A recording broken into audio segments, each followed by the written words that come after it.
videos. Right here. Now you just look up there and say, thanks for watching. Thanks for watching. Good job, babe.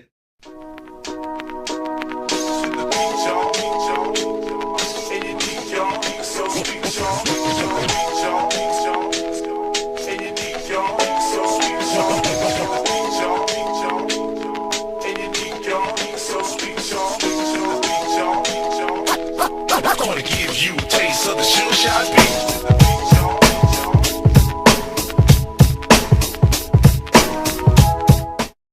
Hello and welcome to this very first edition of the Secondary Assessment, where we go behind the scenes of EMS and over to other sides of first response with fire, police, and other agencies as well.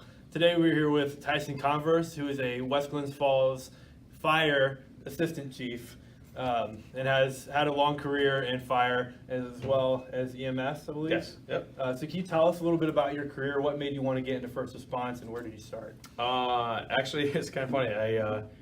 I grew up in Queensbury or West Glens Falls, and when I was a little kid, I always heard sirens and all that. So I'd always make my aunt or my father on the weekends. We'd always chase the sirens. And so, ever since then, I've always wanted to do it. And be in the fire service. And then I moved to Bolton Landing in '97. And then when I graduated in 2001, I joined the fire service, the fire department up there. They had a little fun day thing, so I decided to put my application in. Did 2 years in Bolton Landing, and then I moved back down to Queensbury in 2003, 2004, and joined West Glens Falls in 2004 in January. Very cool. So you've been there for 15 years, 16 years. Yeah. 15 years. Wow, very cool. So you've gone through firefighter training. What kind of training have you gone through? I've gone through all the state courses.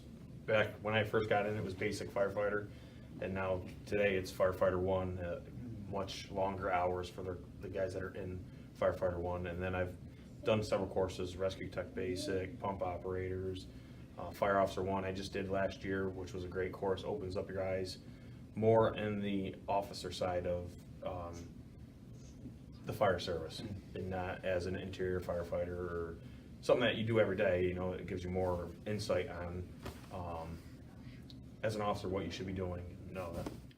Tyson, what's one positive thing that has solidified your decision to join the fire department? Just basically helping everybody. You get called to some bad car accidents, some bad fires, and it just, when we go in to do our job, and the people, as a volunteer, they don't realize that most of Queensbury is volunteer. Actually, all of Queensbury is volunteer. And they always ask, what took you so long? And then once you tell them that you're volunteer, that we came from our home at 2 in the morning and all that, they're very appreciative of, us showing up. And I guess when they say thank you, that's the biggest thing, is when they say thank you. It means a lot that, that me helping somebody means something to them. Yeah. And you did mention you guys come from home when you're responding to calls. You're not always at the station when you get a call. No. And all of Queensbury fire departments are volunteer. Can you describe what the call process is like, as far as like when you get a call and you're at home, what you do after that? It just depends on if it's in the middle of the night. You kind of got to get your bearings as you jump out of bed and get dressed and find your glasses and all that. And then it's basically, for me, I get in my vehicle and I head to the scene because I'm an assistant chief. Yeah. So once I get there, I do scene size up, do a 360 of the house, and then let the incoming units, if I'm the first one there, most of the time the chief gets there before I do, and then he lets everybody else know, what our duties are, our jobs are, as we go on through the scene, and it depends on what the call is. Very cool.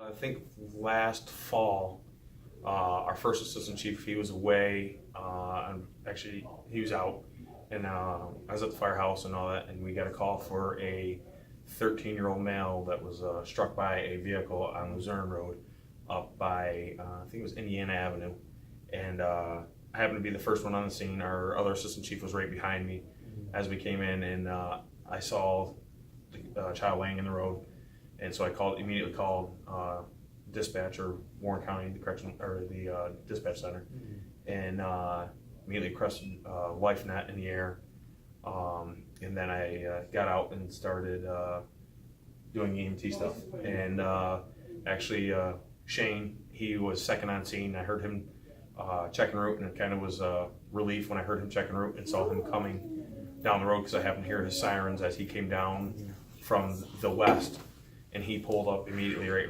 next to me and jumped out, and basically we started getting everything packaged up. He had the child had head trauma, and the best part about that is we said, I mean, he had severe bleeding going on, and we did an amazing job on it. Everybody that showed up, I mean, I think there was literally hands from every EMS agency there on that call. I actually saw the parents 2 weeks later at Stewart's on Bay Road, because I work for Queensbury Water Department, and I saw them, and I walked up and I said, I helped your son a couple weeks ago, and they turned and they were like, "Oh my God, thank you. He's doing amazing." He went into surgery down in Albany Med. They were able to get everything under control that was going on, and the father gave me a huge hug. The mom gave me a hug and said, "If it wasn't for you guys, we don't know where we'd be right now." So that was a huge.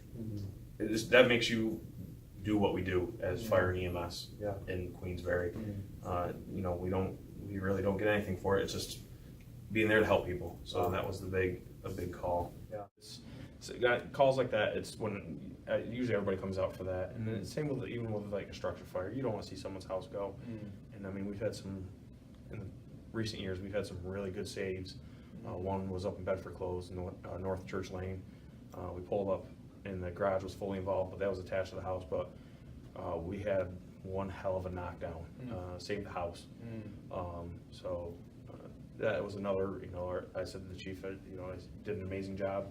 We all did a great job on it, and all 5 departments were there, and all 5 departments, and fire-wise, when we work together, we're top notch. So that's a big thing about the fire service in Queensbury. We're close, and we work well together. Yeah, very cool.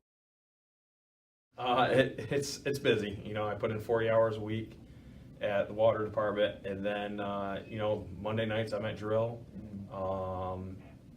going nonstop. And I mean, I have a family at home, and I give huge props to my fiance, and because she grew up in the fire family, but she's very fire oriented, so she knows what's going on, and you know, she always says, "Go, you got it.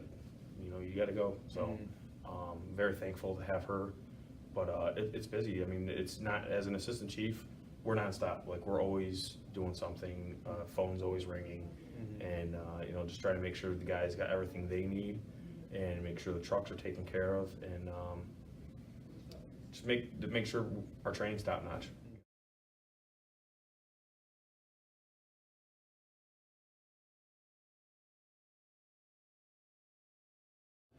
If someone approaches you and asks, "Why should I join the fire service?" or "Why should I be a first responder?" what would you tell them? Go ahead and join, and you know, stop by, see what we do. Monday nights are our drill nights. We start at drill at 6 o'clock. Come by and see what we do. You know, we try to incorporate, you know, I don't even want to say hardcore drills, but we try to drill like it's a real situation. Stop by Monday nights. The second Wednesday of every month is our monthly meeting. You can stop by, or you can go. We have a Facebook page. We have a website, and just swing by. I mean, we accept applications. If you want to just be strictly fire police, you can strictly be fire police. We need fire police. You have to live within 3 miles of our station, obviously Station 1, and but we accept applications for guys that just want to be strictly, or females that want to be exterior firefighters. You know, they have an important role outside of a scene. You know, they can grab tools and, you know, set up ladders and all that. And it's just, I guess why they should join is it's a different type of brotherhood. Yeah, we pick on each other and we joke around and all that. That's everywhere as you go. But it is a brotherhood. And I mean, if something happens to one of us, they're always there to make sure something, you know, everybody's taken care of. Yeah. We've mentioned this in past videos when interviewing other people, but you go through some of the toughest times you'll ever go through, like the kid car you're talking about. Yeah. You're there in the heat of the moment, like it's very intense, and you have to trust on the people that you're with to get absolutely. through that. And even like following up with a situation afterwards, you have to trust those people. So I'm sure there's a lot of good relationships to build off of that in and of itself. Yeah, absolutely. You know, and I mean, I've known some of the first responders in this area for a long time.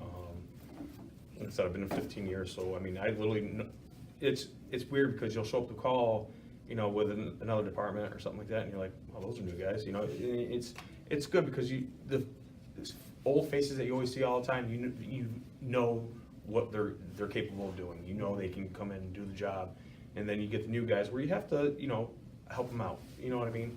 And you know, we're pretty, you know, we work with all 5 departments, and we have it stating that if they see something going on with a younger guy, our other assistant chiefs can go up and say, hey, listen, maybe you should be doing that. You know. And EMS wise, I can tell you, like I've been 7 years, but I'm the first one to be like, I'm gonna ask you a question. So, you know, like I said, I'm a first response EMT, and you know, like I said, I just started riding paid staff, and but you know, if Shane shows up for a call or something like that, I'll watch what he does to see, okay, man, well, maybe do it that way, you know. And but on joining, I guess it's like, I don't know if you want to say like a gratitude, but like it's rewarding. It's to be rewarding. part of this cause. Yeah, absolutely. It's rewarding to be part of your community. You're helping your community out. Yeah. And that's the biggest thing is, and we need volunteers. Everybody needs volunteers. EMS, fire. I mean, we all could use volunteers. Where do you see yourself 5 years from now? Still as an assistant chief, or would you like to go a different direction? I'm hoping still in that role, assistant chief, or possibly following in the footsteps of my mentors, the chief and the first assistant. First assistant was the chief for 10 years, and then our chief now. I've learned a lot from both of them. I've taken the good and the bad from both of them, and you know, tried to better myself. So hopefully, down the road, I do move up the ranks.